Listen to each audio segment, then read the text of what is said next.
our last guest speaker, Danny, I was excited to see him again after being at his training a couple weeks ago, almost a month ago by now.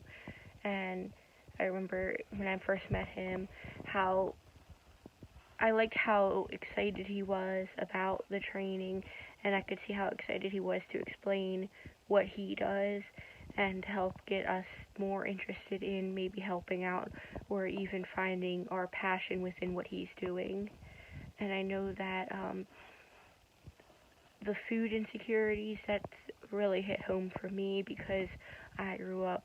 with not a lot of food at all. A lot of times our power would be out for weeks,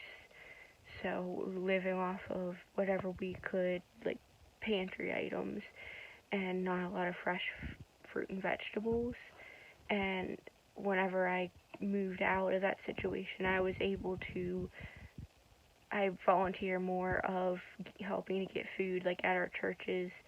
getting food to people. And so I was really interested in what he's doing, where he's actually teaching kids and adults how to grow food and how to use what they've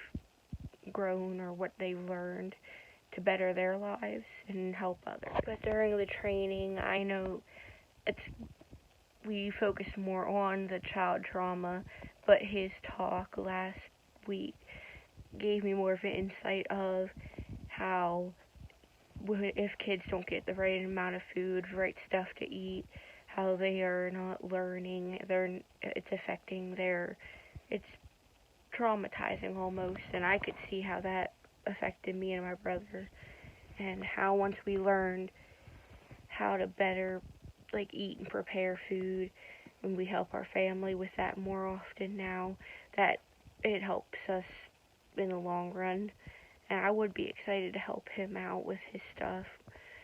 While I'm still trying to decide what I want to do with my life, even whenever I graduate, I'm still not sure. But all these guest speakers are giving me more of a open mind about I could have the passion of 3 different things, like being in a church or working with a church, disability services, and even anything to do with poverty, and how all 3 of those things could go together just by the people that have come and talked to our class. So I'm excited for the last couple meetings we're going to be having with the guest speakers and hoping to learn more and to be able to use all that stuff and into my projects of all the CEP and to further my education and how I can help the community around me.